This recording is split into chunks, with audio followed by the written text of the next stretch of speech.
नमस्कार साथियों, PCS Ganga online channel में आप सभी का स्वागत है। साथियों, हम लोग आधुनिक भारत में गवर्नर जनरल वायसराय के संदर्भ में अभी अध्ययन कर रहे हैं। आज हमारा ये चौथा वीडियो है गवर्नर जनरल के संदर्भ में। इसके पश्चात एक और वीडियो आपका गवर्नर जनरल के संदर्भ में बनेगा। आज हम लोग लॉर्ड डफरिन से लेके लॉर्ड हार्डिंग तक अध्ययन करेंगे। साथियों, आप लोगों से निवेदन है कि चैनल को अधिक से अधिक मात्रा में सब्सक्राइब कर लें। ऐसा मैटर आपको कहीं मिलेगा नहीं। ये प्री ओरिएंटेड मैटर है। फैक्ट के पर्पज़ से चीज़ों को संग्रहित करके आप लोगों को बताया जा रहा है। आप लोग एक किताब में ऐसे मैटर को या दो किताबों में भी नहीं पाएंगे इस तरह से फैक्ट चीज़ें। और प्री में फैक्ट चीज़ें ही पूछी जाती हैं। बस कथन कारण या एक दो तीन कारण दे के और निष्कर्ष निकालने के लिए पूछा जाता है। आधुनिक परिप्रेक्ष्य में देखें तो इस समय जैसे पेपर आ रहे हैं, एक कथन, दो कथन, तीन कथन दे देगा, उसके बाद एक सही है, दो सही है या तीनों सही है ऐसे पूछेगा, या मिलान करने के लिए पूछ लेगा। तो जब तक आपको फैक्ट नहीं पता है तो आप कोई क्वेश्चन सही से कर नहीं पाएंगे। इसीलिए प्री पर्पस से चीज़ों को बताया जा रहा है। अभी मेंस के लिए क्लास नहीं चला रहे हैं क्योंकि उसके लिए थोड़ा सा सेटअप और अच्छा बनाना है। टाइपिंग की और मैटर को सेट करने की दिक्कत थोड़ी हो रही है अभी शुरू में। तो जैसे ये चीज़ें मैं अच्छे से समझ लूँगा तो आपको मेंस की भी कक्षाएं नियमित रूप से सभी सब्जेक्ट की मिलने लगेगी। आप लोग वीडियो को अधिक से अधिक मात्रा में शेयर करें, हमारा भी उत्साहवर्धन करते रहें। आप लोग खुद देखेंगे कि जितने भी फैक्ट चीज़ें बताई जा रही हैं, आप कोई भी चीज़, कोई भी मटेरियल या अध्ययन सामग्री एक जगह नहीं मिलेगी। जिस तरह से मैंने चीज़ों को कलेक्ट करके आप लोगों को बताने का प्रयास किया है। चलिए आज शुरू करते हैं। लॉर्ड डफरिन 1884 से लेकर 1888 तक गवर्नर जनरल या वायसराय के रूप में कार्य किया। इसके समय में तृतीय आंग्ल बर्मा युद्ध होता है। बर्मा मतलब माम्यार है। तृतीय आंग्ल बर्मा युद्ध होता है और बर्मा को भारत में विलय कर लिया जाता है। अब आप लोग कमेंट में ये बताइएगा कि बर्मा का विलय तो लॉर्ड डफरिन के समय हो गया 1885-86 में। यह बर्मा भारत से अलग कब हुआ था? अगर आप लोग इसको जानना चाहते हैं, इस प्रश्न को खोजना चाहते हैं, तो वो खोज के हमें कमेंट में बताइए कि बर्मा भारत से अलग कब हुआ। मिलाया गया लॉर्ड डफरिन के समय 1885-86 में तृतीय आंग्ल बर्मा युद्ध के पश्चात। 28 दिसंबर 1885 को भारतीय राष्ट्रीय कांग्रेस की स्थापना होती है मुंबई में एयो ह्यूम के द्वारा। ठीक, एयो ह्यूम के द्वारा मुंबई में 1885 में भारतीय राष्ट्रीय कांग्रेस की स्थापना होती है। इस समय जब भारतीय राष्ट्रीय कांग्रेस की स्थापना होती तो ब्रिटिश सचिव कौन था? भारत सचिव, जो ब्रिटेन का मंत्रिमंडल का सदस्य होता था, भारत सचिव, उस समय 1885 में कौन था? तो लॉर्ड क्रॉस था। याद रखिएगा, एक प्रश्न अगर पूछ ले तो आप लोग दुविधा पड़ जाएंगे। आपको डफरिन तो पता है कि वायसराय था, लेकिन आपको भारत सचिव का पद नहीं पता था। याद रखिएगा, भारत सचिव का पद कब गठित किया गया? भारत सचिव का पद 1858-57 की क्रांति के पश्चात 1858 में वायसराय के साथ साथ भारत सचिव का भी पद गठित किया गया था।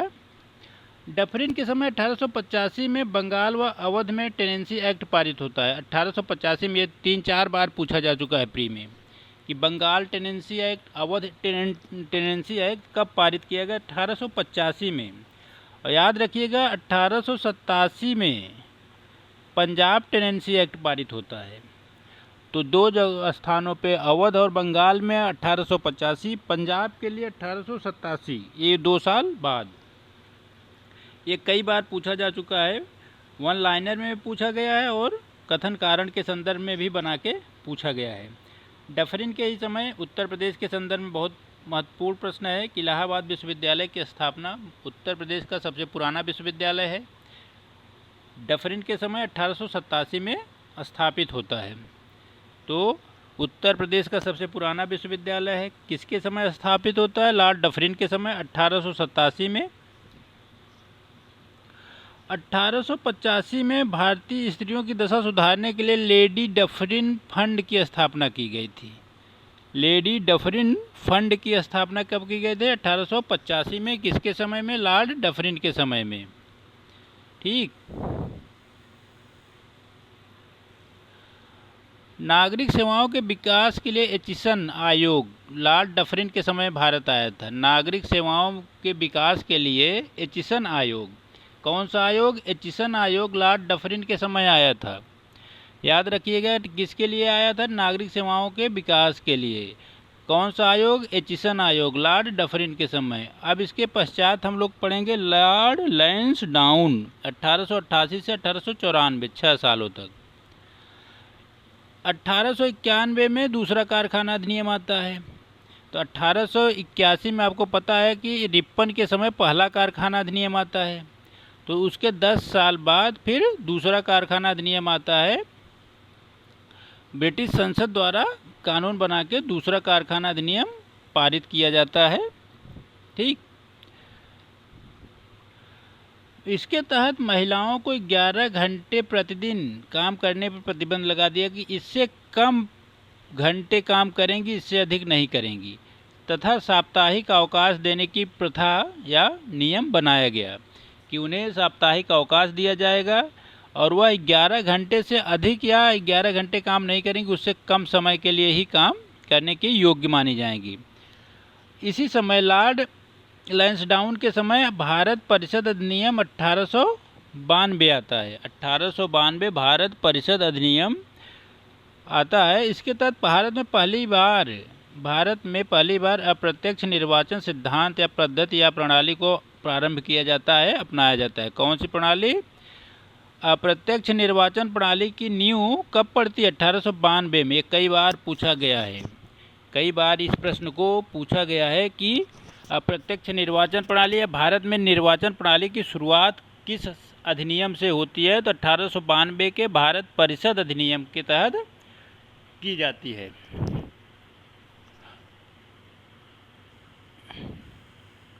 डूरंड आयोग की स्थापना भारत अफगानिस्तान के मध्य सीमा निर्धारण के लिए किया गया। किसके समय? लैंसडाउन के समय।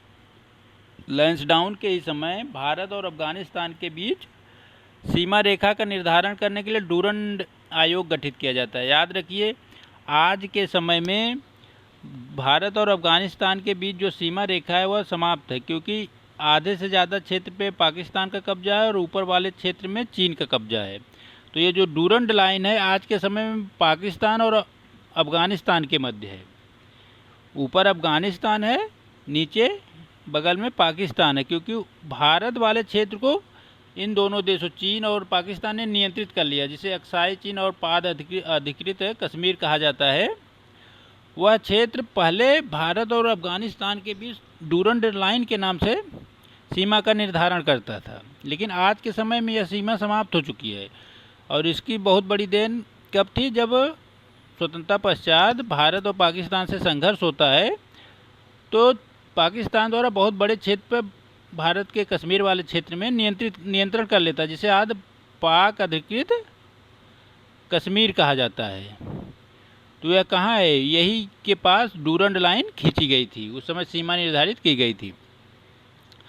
1891 में सम्मत आय अधिनियम पारित होता है। इसके तहत भारतीय लड़कियों के विवाह की आयु न्यूनतम आयु 10 वर्ष से बढ़ा के 12 वर्ष कर दी जाती है।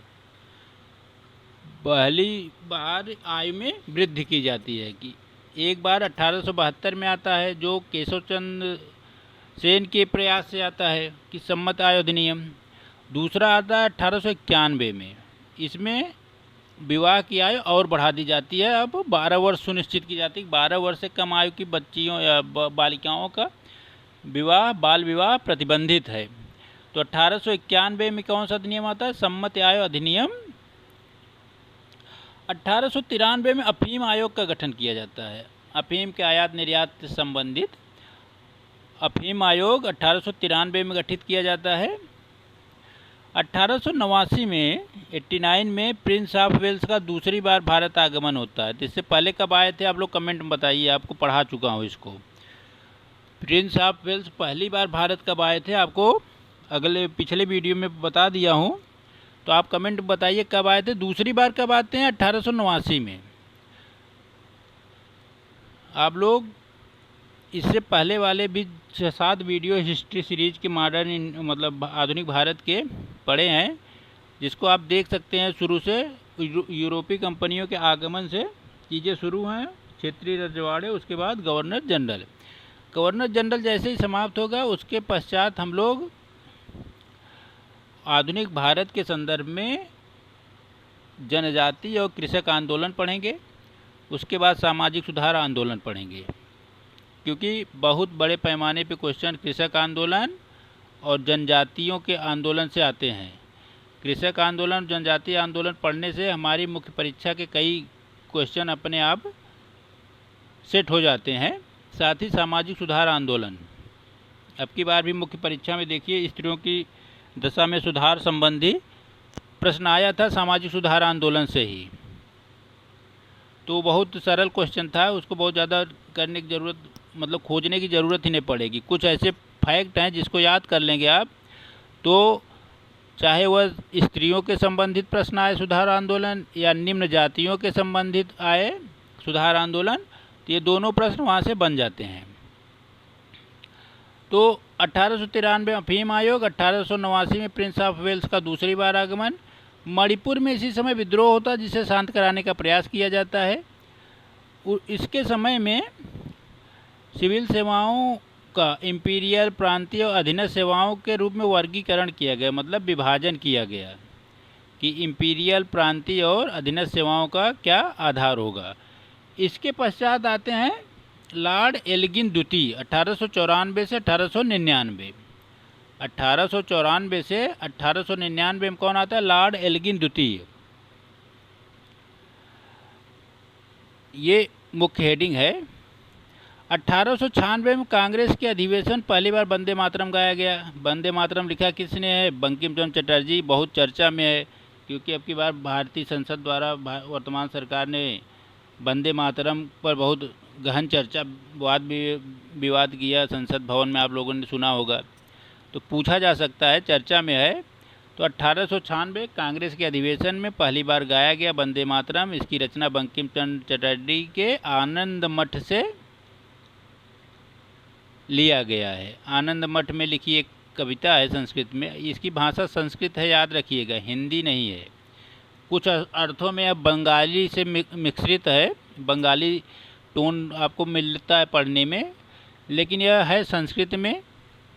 और 1896 में कांग्रेस के अधिवेशन में गाया गया था।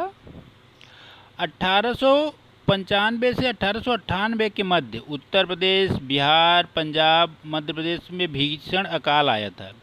इसकी जांच के लिए लॉयल कमीशन गठित किया गया था। ठीक, एल्गिन द्वितीय के नेतृत्व मतलब नियुक्ति की जाती है एल्गिन द्वितीय द्वारा, ये वायसराय रहता है इस समय। तो लॉयल कमीशन की नियुक्ति की जाती है। किस लिए? अकाल, भीषण अकाल जो आया था। क्षेत्र कौन था? उत्तर प्रदेश, आपका बिहार, पंजाब, मध्य प्रदेश, मुख्यतः उत्तर भारत। 1895 से लेकर 1898 3 वर्षों तक के अकाल के संदर्भ में था। इसी समय 1896 मुंबई में प्लेग फैलता है। प्लेग फैलता है, ये विज्ञान का भी क्वेश्चन है कि प्लेग का कारक कौन है और वाहक कौन है। प्लेग फैलने का वाहक कौन है और इसका कारक क्या है? तो दोनों को कमेंट में खोजिए और बताइए कि प्लेग का कारक कौन है, ये किस कारण से होता है और इसका वाहक कौन है। प्लेग वर्तमान समय में प्लेग बहुत कम फैलता है, पहले तो प्लेग इतना फैलते थे पूरा गांव का गांव साफ हो जाता था। तो जब 1896 में प्लेग की बीमारी मुंबई में फैली तो अंग्रेज़ों ने इसके निदान के लिए प्रयास किया, लेकिन जहां प्रयास किया वहीं अत्याचार भी किया। इसी के संदर्भ में चापेकर बंधुओं द्वारा, ये दो लोग प्लेग कमिश्नर थे, मिस्टर रैंड और आयर्स, मिस्टर रैंड्स और आयर्स, ये रैंड ऐसे लिखा जाएगा और आयर्स ऐसे लिखा जाएगा। ये दोनों प्लेग कमिश्नर थे। ऐसा आरोप लगाया जाता है कि इन दोनों ने महाराष्ट्र के क्षेत्र में महिलाओं, बच्चियों और विधवाओं के साथ बहुत अत्याचार किया था।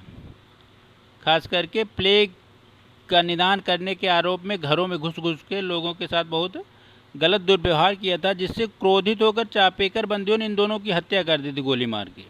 और इसी हत्या को जायज़ ठहराए, मतलब यह सही ठहराने के कारण तिलक को अपने पत्र मराठा और केसरी में यह लिखते हैं कि ये एक उचित क्रिया था, मतलब मारना। तो उन्हें पत्रकारिता की वजह से जेल की सज़ा होती है। कब होती है? इसके पश्चात केस चलता है, तो इसी केस की वजह से उनके ऊपर जेल की सज़ा का प्रावधान बनता है। तो चापेकर बंधुओं ने 1897 में किसे मारा था? रैंड और आयर्स को। कौन थे ये? प्लेग कमिश्नर थे उस समय के। इन्हीं के समय, एल्गिन के समय क्या नाम है, नागपुर क्षेत्र में विद्रोह होता है, मुंडा विद्रोह। मुंडा विद्रोह जनजाति विद्रोह है। हम इसको विस्तार से पढ़ेंगे क्योंकि मुंडा विद्रोह कभी कभी मेंस में पूछा जाता है। तो मुंडा विद्रोह होता है, याद रखिएगा, 95 से ले 95 में शुरुआत होती है, लेकिन इसका चरम बिंदु 1899 है। 1899 में इसका सबसे बृहद स्तर पे विद्रोह होता है और ये सशस्त्र होता है, हथियार के साथ। उन आदिवासियों के बाद देसी हथियार थे, तलवार, भाला, तीर, धनुष, और अंग्रेज़ों के पास बंदूक थी। बड़े स्तर पर मुंडा जनजातियों ने विद्रोह किया था। इसी समय बिरसा मुंडा एक महान नेता के रूप में उभरे थे मुंडाओं के बीच में। तो हम आगे पढ़ेंगे इसको विस्तार से, किसका कारण क्या था, इसका कि संघर्ष का प्रारूप क्या था, इसका प्रभाव क्या पड़ा, इसकी उपलब्धियां क्या रहीं। ठीक। एल्गिन द्वितीय, लॉर्ड एल्गिन ने कहा था, उसका कथन था, याद रखिएगा, अगर ये कथन पूछ ले किसका कथन है तो याद रखिएगा ये कथन, कि भारत को तलवार के बल पर जीता गया है, विजित किया गया है, तो तलवार के बल पर ही इसकी रक्षा की जाएगी। कहना कि ये मतलब था, बड़ा कठोरता वाला शब्द था, कि अगर तलवार के बल पे भारत में साम्राज्य स्थापित किया गया है या बंदूक के बल पे, तो उसे उसी बंदूक और तलवार, मतलब डर के बल पर ही अधिकार और इसकी रक्षा की जाएगी। मतलब ब्रिटिश साम्राज्य की रक्षा के लिए सशस्त्र या कठोर नियम कानून बनाए रखे जाएंगे। भारतीय सेवा का एकीकरण करने के लिए संपूर्ण भारत में एक ही सेनापति की नियुक्ति का प्रावधान एल्गिन द्वारा किया जाता है, कि संपूर्ण भारत के लिए एक सेनापति होगा, सेनाओं का एक सेनापति।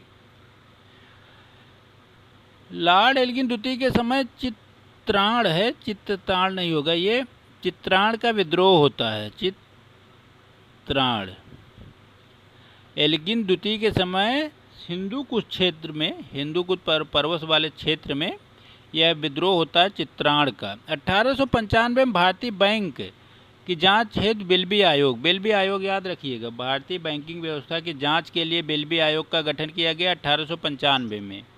1895 में बेल्बी आयोग का गठन किया जाता है। अब इसके पश्चात आता है Lord Curzon.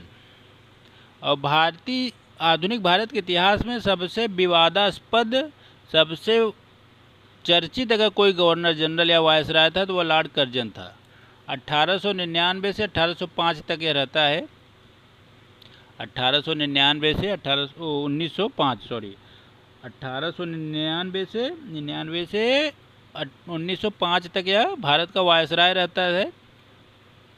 Lord Curzon Bharat का गवर्नर जनरल पद ग्रहण करने से पहले ही भारत कई बार आ चुका था।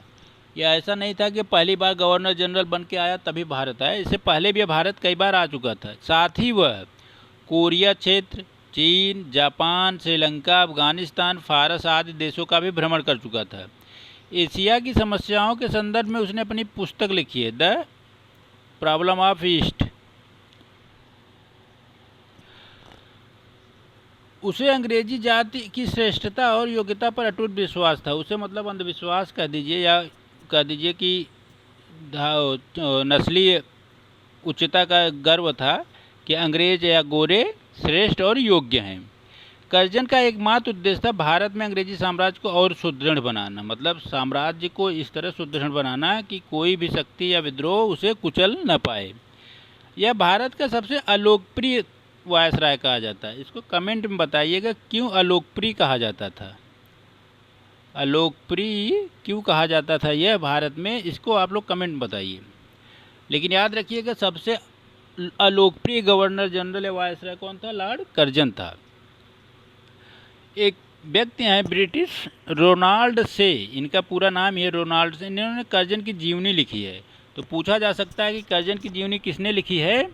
तो रोनाल्ड से ने लिखी है, रोनाल्ड से ने इसकी जीवनी लिखी है। कर्जन के कार्यों को आधार बनाते हुए, कर्जन के कार्यों को आधार बनाते हुए गोखले, गोपाल कृष्ण गोखले ने इसे आधुनिक भारत का औरंगजेब कहा था। औरंगजेब के संदर्भ में कहा जाता है कि वह बहुत कठोर था, तो उसी कठोर या निर्दयतापूर्ण व्यवहार के कारण गोखले इसको क्या कहते हैं? आधुनिक भारत का औरंगजेब। साथ ही एक बार आईएएस में एक प्रश्न भी आया था कर्जन के संदर्भ में, याद रखिएगा। कर्जन के संदर्भ में एक प्रश्न आया था कि नेहरू, जवाहरलाल नेहरू और कर्जन के मध्य संबंध कि दोनों के मध्य क्या समानता असमानता रही है। तो आप लोग भी इसको तैयार रखिए, कभी भी पूछा जा सकता है, मेंस यूपी पीसीएस मेंस पूछा जा सकता है।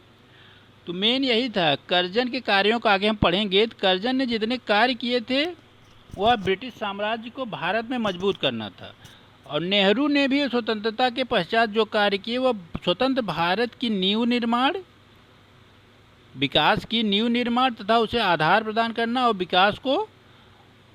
विकास के पथ पर अग्रसर करना था। तो उन्होंने भी जो नीतियाँ अपनाई वह नीतियाँ भारत के परिप्रेक्ष्य में सकारात्मक थी, और कर्जन ने जो नीतियाँ अपनाई वह ब्रिटेन के परिप्रेक्ष्य में सकारात्मक थी। भारत के परिप्रेक्ष्य में तो कर्जन की नीतियाँ अच्छी नहीं थी, इसीलिए उसे भारत का सबसे अलोकप्रिय वायसराय कहा जाता है। लेकिन कर्जन ने जो कार्य किए थे हम पढ़ेंगे, तो वह कई क्षेत्रों में कार्य किए थे और सबसे विस्तारित कार्य किए थे। साम्राज्य विस्तार नहीं, और जो सुधार कार्य होते हैं ताकि ब्रिटिश सत्ता पे भारतीयों का भरोसा बना रहे और वह विद्रोह न कर पाएँ। तो इसी संदर्भ में दोनों का तुलनात्मक प्रश्न पूछा गया था। करता क्या है देखिए, अब कार्य शुरू है तो उसने गुप्तचर व्यवस्था शुरू की। केंद्रीय आज जो हमारी आईबी या कदे इंटेलिजेंस सीआईडी है, इस तरह की व्यवस्थाएं लॉर्ड कर्जन ने शुरू की थी पहले भारत में। केंद्रीय गुप्तचर व्यवस्था की शुरुआत की कर्जन ने। 1899 में भारतीय टंकण और पत्र मुद्रा अधिनियम के द्वारा पाउंड को भारत में मान्य घोषित कराया गया कि पाउंड जो है ब्रिटिश मुद्रा, उसको भारत में मान्यता दिलाई ताकि कि पाउंड में भी लेन देन की क्रियाएं संपन्न हो सके। उस समय, आज के समय का आप कमेंट बताइएगा, उस समय 1 पाउंड बराबर 15 रुपये था 1900 के संदर्भ में। आज 2025 चल रहा है, करीब 125 साल बाद क्या परिवर्तन हुआ और 1 पाउंड बराबर कितने रुपए आज के समय में है, आप लोग कमेंट बताइएगा देख के। 1 पाउंड बराबर उस समय 15 रुपये के बराबर था। 1899 में उसने भारतीय टंकण और पत्र मुद्रा अधिनियम पारित किया था, पाउंड को भारत में वैध मुद्रा माना। 1900 में पंजाब भूमि अन्याक्रमण एक्ट पारित किया गया, जिसके तहत किसानों की भूमि गैर कृषकों के पास न जाने पाए। कहने के मतलब था कि कृषि भूमि में कमी न हो पाए, ऐसा ये कानून बनाया गया। 1901 में पहली बार जातिगत जनगणना को भी आधार बनाया गया और जातिगत जनगणना के आंकड़े प्रकाशित किए गए। कब? 1901 में। कर्जन 1903 में फारस गया। आज का ईरान बहुत चर्चित है, याद रखिए उसका नाम पहले फारस ही था, आज ईरान नाम पड़ा है। फारस अफगान झगड़े के मध्य सुलझाने के लिए मैकमोहन को नियुक्त किया। मैकमोहन के एक ब्रिटिश व्यक्ति हैं जिनके नेतृत्व में समिति गठित की और फारस अफगान झगड़ों का निराकरण करने के लिए 1904 में क्या किया? मैकमोहन के नेतृत्व में एक सीमा रेखा और आपसी झगड़ों के निदान के लिए समिति गठित की। 1904 में ही ऑफिशियल सीक्रेट एक्ट पास कर सरकारी नियंत्रण को और बढ़ाया गया। 1904 में क्या किया, ऑफिशियल सीक्रेट एक्ट पास कर सरकारी नियंत्रण को बढ़ाने का प्रयास किया। सर थॉमस रैले की अध्यक्षता में विश्वविद्यालय अनुदान आयोग गठित होता है। विश्वविद्यालय अनुदान आयोग या आयोग तो कौन था, थॉमस रैले। थॉमस रैले के नेतृत्व में विश्वविद्यालय आयोग गठित होता है। थॉमस रैले की अध्यक्षता में विश्वविद्यालय आयोग। 1902 में विश्वविद्यालय सुधार अधिनियम पारित होता है। 1902 में विश्वविद्यालय सुधार अधिनियम पारित हो जो 2004 में लागू होता है। 2004 में यह लागू हो जाता है। मॉनक्रिफ, सर स्कॉट मॉनक्रिफ के नेतृत्व में सिंचाई आयोग गठित किया जाता है। सर स्कॉट मॉनक्रिफ के नेतृत्व में सिंचाई आयोग का गठन किया जाता है। उद्योग और वाणिज्य विभाग की स्थापना की जाती है इसी समय। उद्योग और वाणिज्य विभाग की स्थापना कर्जन के समय की जाती है। कर्जन के द्वारा ही भारतीय पुरातत्व सर्वेक्षण विभाग की स्थापना की गई। भारतीय पुरातत्व सर्वेक्षण विभाग की स्थापना किसके समय में की गई, लॉर्ड कर्जन के समय में। सर एंटनी मैकडोनाल्ड की अध्यक्षता में एक अकाल आयोग का गठन किया गया। किसके द्वारा, कर्जन के द्वारा। कर्जन के समय सर एंटनी मैकडोनाल्ड की अध्यक्षता में चेयरमैनशिप में एक अकाल आयोग का गठन किया गया। तिब्बत में यंग हस्बैंड मिशन 1903 से 4 भेजे गए। तिब्बत के साथ संबंध अच्छे बने रहे, इसके लिए यंग हस्बैंड मिशन 1903 और 4 में भेजा गया। कर्जन ऐसा वायसराय था जो अत्यधिक केंद्रीकरण और निरंकुश शासन का समर्थक है। कर्जन एक ऐसा वायसराय था जो अत्यधिक जमीनों का केंद्रीकरण करना एवं निरंकुश शासन का समर्थन करना। भारत की शिक्षा व्यवस्था पर चोट करते हुए उसने कहा था कि पूरा एक ऐसा विश्वविद्यालय है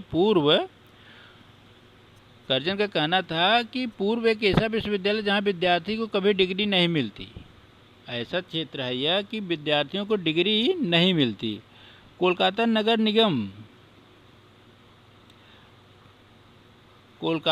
निगम की स्थिति पर व्यंग करते हुए उसने कहा था कि मैं वायसराय के बाद कलकत्ता का महापौर बनना चाहूँगा। महापौर का मतलब यह था कि इतना भ्रष्टाचार था कि महापौर अत्यधिक धन संग्रह कर रहा था। इसी के संदर्भ में कर्जन व्यंग करता है कि अगर मैं वायसराय के पद से रिटायर होता हूं तो मैं बंगाल का महापौर बनना उचित समझूंगा।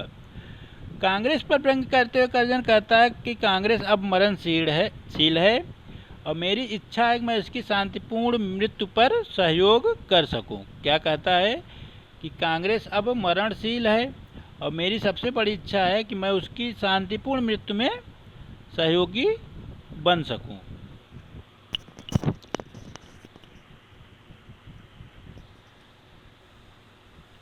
(1899) में कोलकाता कॉरपोरेशन एक्ट पारित होता है। 1899 में कोलकाता कॉरपोरेशन एक्ट पारित होता है। कर्जन ने ही इंपीरियल कैडेट कोर की स्थापना की थी। कर्जन ने क्या किया था, इंपीरियल कैडेट कोर जो की स्थापना की। कर्जन ने imperial cadet corps. Lord Curzon ने 1901 में पुरातत्व विभाग का डायरेक्टर जनरल जॉन मार्शल को नियुक्त किया। किसको बनाया, जॉन मार्शल को। कर्जन ने जॉन मार्शल को क्या बनाया, पुरातत्व विभाग का डायरेक्टर जनरल। प्राचीन स्मारक संरक्षण एक्ट लॉर्ड कर्जन के समय 1904 में पारित हुआ। कब पारित हुआ, 1904 में प्राचीन स्मारक संरक्षण एक्ट। याद रखिएगा, प्राचीन स्मारक संरक्षण एक्ट लॉर्ड कर्जन के समय 1904 में पारित किया गया और लॉर्ड कर्जन ने 1901 में पुरातत्व विभाग का डायरेक्टर जनरल कर जॉन मार्शल को नियुक्त किया था। लॉर्ड कर्जन प्राचीन भारतीय स्मारक सुरक्षा कानून पारित करता है। लॉर्ड कर्जन उस समय प्राचीन भारतीय स्मारक सुरक्षा कानून पारित करता है जिसका उद्देश्य राष्ट्रीय स्मारकों की सुरक्षा के लिए लोगों को राष्ट्रीय चेतना जागृत करना। कहने का मतलब है प्राचीन स्मारक संरक्षण एक्ट जब पारित हुआ 1904 में तो उसी समय लॉर्ड कर्जन प्राचीन भारतीय स्मारक सुरक्षा कानून को पारित करता है, जिसका उद्देश्य था राष्ट्रीय स्मारक की सुरक्षा के लिए हम लोगों में राष्ट्रीय चेतना को जागृत करना पड़ेगा। The problem of east. The problem of east पुस्तक के लेखक कौन है? Lord Curzon. The problem of the east के लेखक कौन है? Lord Curzon. एक महानिदेशक के अधीन कृषि कार्य विभाग लॉर्ड कर्जन द्वारा व्यवस्थापित किया गया। एक महानिदेशक के अधीन कृषि विभाग लॉर्ड कर्जन द्वारा स्थापित किया गया। कृषि लॉर्ड कर्जन द्वारा स्थापित किया गया। 1901 में कृषि इंस्पेक्टर जनरल की नियुक्ति एक नए पद के रूप में किया गया। 1901 में कृषि इंस्पेक्टर जनरल कृषि क्षेत्र में सुधार के लिए लॉर्ड कर्जन ने सहकारी उधार समिति का गठन किया। सहकारी उधार समिति अधिनियम 2004। सहकारी उधार समिति अधिनियम 1904। एक निर्देशक के अधीन केंद्रीय गुप्तचर विभाग की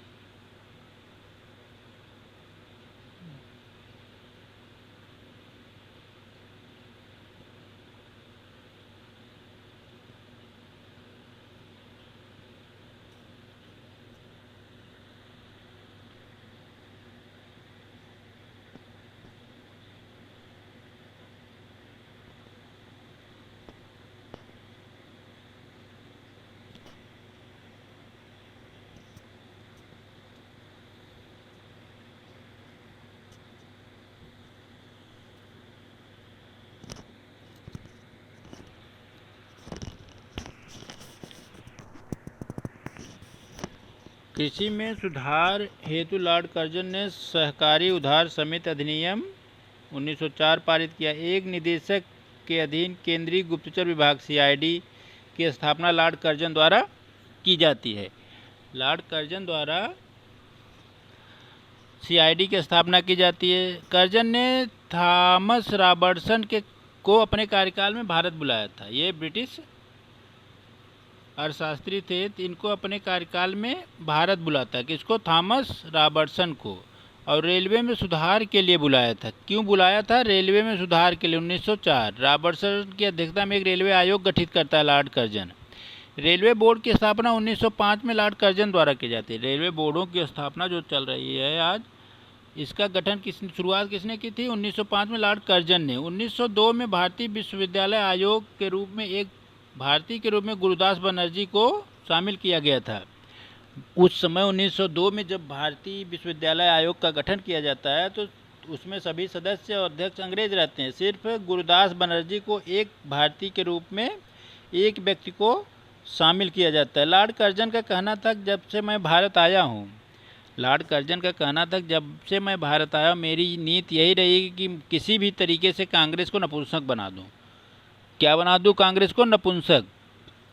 लॉर्ड कर्जन का सपना अब पूरा हो रहा है।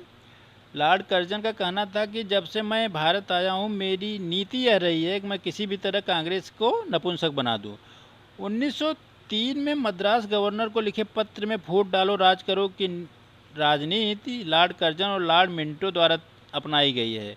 बंगाल विभाजन के बाद पूर्वी बंगाल का गवर्नर किसको बनाया जाता है? ब्रूमफील्ड फुल्लर को। जब बंगाल का विभाजन होता है पूर्व और पश्चिम के आधार पे, तो पूर्वी बंगाल का गवर्नर ब्रूमफील्ड फुल्लर को बनाया जाता है।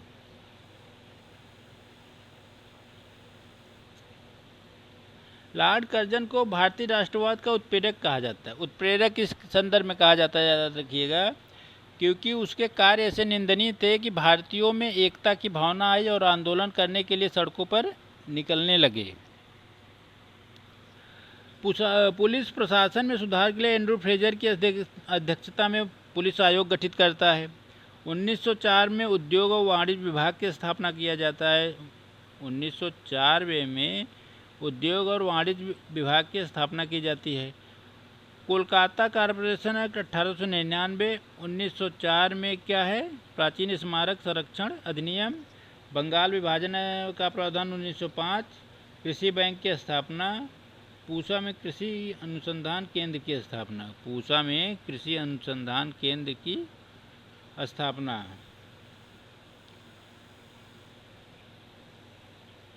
रेलवे बोर्ड की स्थापना 1905 में होती है। करजन किचनौर था, उसको नाम मत के चक्कू रखना आता था, करने पाती।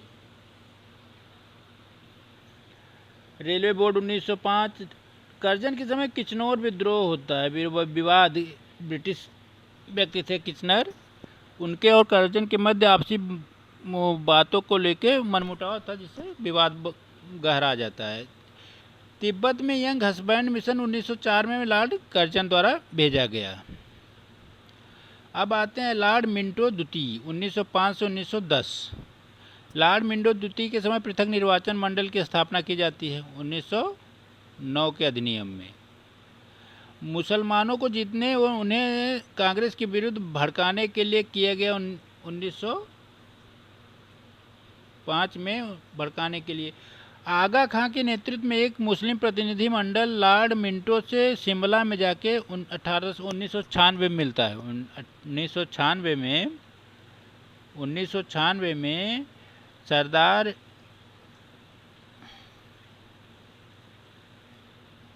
आगा खां के नेतृत्व में मुस्लिम प्रतिनिधि मंडल लॉर्ड मिंटो से मिलता है।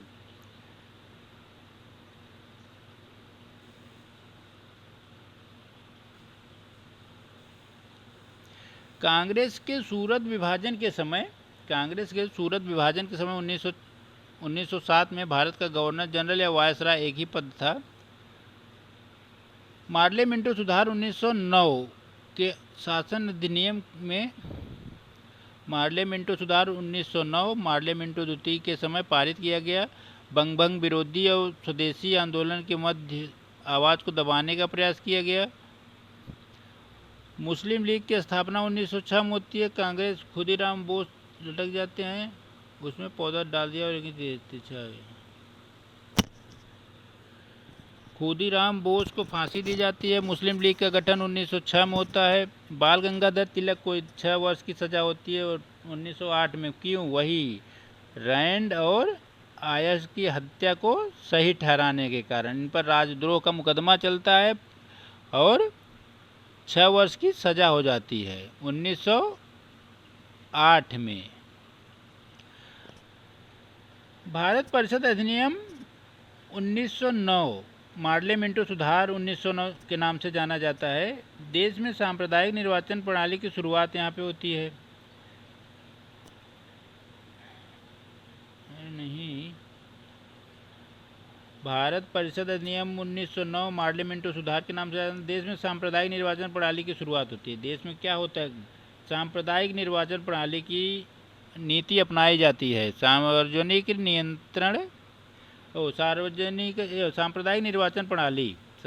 निर्वाचन प्रणाली की शुरुआत करजन के समय होती है।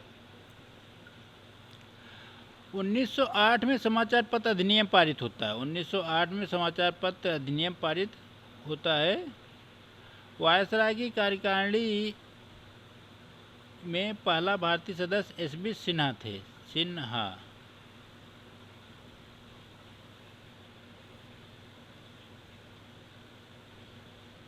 वायसराय की कार्यकारिणी में पहला भारतीय सदस्य कौन था? एस.पी. सिन्हा। बंगभंग विरोधी, बंगाल विभाजन विरोधी आंदोलन, स्वदेशी आंदोलन दबाने के लिए के प्रयास में 1906 में सूरत अधिवेशन होता है। कांग्रेस के नेतृत्व में सूरत अधिवेशन 1906। अभिव्यक्ति की स्वतंत्रता पर अंकुश लगाने के लिए वर्ष 1910 में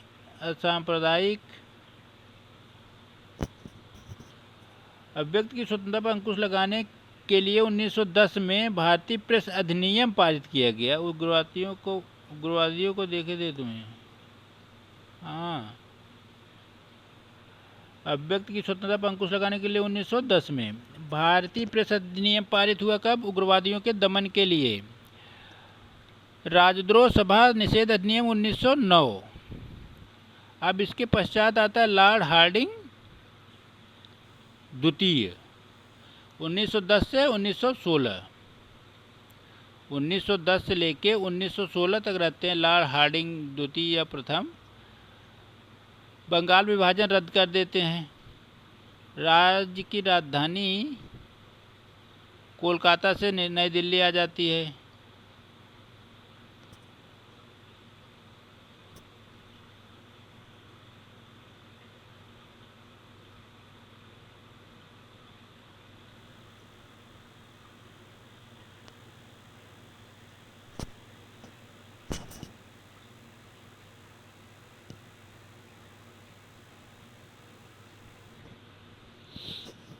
इसमें लॉर्ड हार्डिंग द्वितीय 1910 से 1916 बंगाल विभाजन रद्द करता है। भारत की राजधानी कोलकाता से नई दिल्ली आ जाती है। दिल्ली में तृतीय दिल्ली दरबार का आयोजन होता है। 1912 में एस लिंगटन आयोग का गठन करता है। यह आयोग नागरिक सेवाओं में 25% भारतीयों की नियुक्ति की बात करता है। एस लिंगटन आयोग ने ही भारतीयों को 25% तक रिजर्वेशन देने की बात उस समय कही थी कि ब्रिटिश सरकार के अधीन 25% की नियुक्ति भारतीयों से की जाएगी। 1913 में शिक्षा संकल्प प्रस्ताव पारित किया गया, जिसके तहत सरकार ने भारत में अशिक्षा को समाप्त करने का प्रयास किया। 1914 में इसी समय प्रथम विश्व युद्ध प्रारंभ होता है। मदन मोहन मालवीय द्वारा 1915 में भारतीय हिंदू महासभा की स्थापना की गई। 1915 में भारतीय हिंदू महासभा की स्थापना मदन मोहन मालवीय द्वारा की जाती है। मदन मोहन मालवीय द्वारा बनारस हिंदू विश्वविद्यालय की स्थापना 1916 में। 1916 में बीएचयू की स्थापना होती है और 1915 में क्या किया जाता है? हिंदू महासभा की स्थापना होती है। 1911 में बंगाल प्रेसिडेंसी की स्थापना होती है और बिहार उड़ीसा को अलग कर दिया जाता है। बिहार और उड़ीसा को अलग कर दिया जाता है। आप लोग कमेंट बताइएगा। बिहार में कई बार पूछा है कि बंगाल और बिहार को कब अलग किए थे। बिहार और उड़ीसा को कब एक दूसरे से अलग किए थे। इस समय 1911 में क्या करते हैं? बंगाल प्रेसिडेंसी से उड़ीसा बिहार को अलग कर देते हैं। मुंबई तथा मद्रास प्रेसिडेंसी को भी पृथक किया गया। भारत की राजधानी कोलकाता से नई दिल्ली 1911 में स्थानांतरित। मदन मोहन मालवीय द्वारा हिंदू महासभा की स्थापना 1915। इसी समय 1911 में जब दिल्ली दरबार होता है तो जॉर्ज पंचम भारत यात्रा पे आते हैं। कौन आते हैं? जॉर्ज पंचम, ब्रिटिश क्राउन जॉर्ज पंचम। दिल्ली के चांदनी चौक के पास लॉर्ड हार्डिंग पर बम फेंका गया, लेकिन वह बच गए। 1912 में दिल्ली हार्डिंग बम कांड में 13 भारतीय अभियुक्तों को अभियुक्त बनाया जाता है, 13 भारतीयों को, और जिसमें बाल मुकुंद ने फांसी लगा ली तो 12 लोगों को छोड़ दिया गया था। तो इस तरह से हम लोग आज यह चैप्टर पूरा करते हैं। अगला चैप्टर हम लोगों का रहेगा, पूरा कवर किया जाएगा। जो भी गवर्नर जनरल बच रहे हैं उसे अगले वीडियो में पूरा कर लिया जाएगा, ताकि हमारा गवर्नर जनरल क्लाइव से लेके माउंटबेटन तक पूरा हो सके और यहाँ से जो भी प्रश्न आए उस वह आपका सही हो, गलत न हो।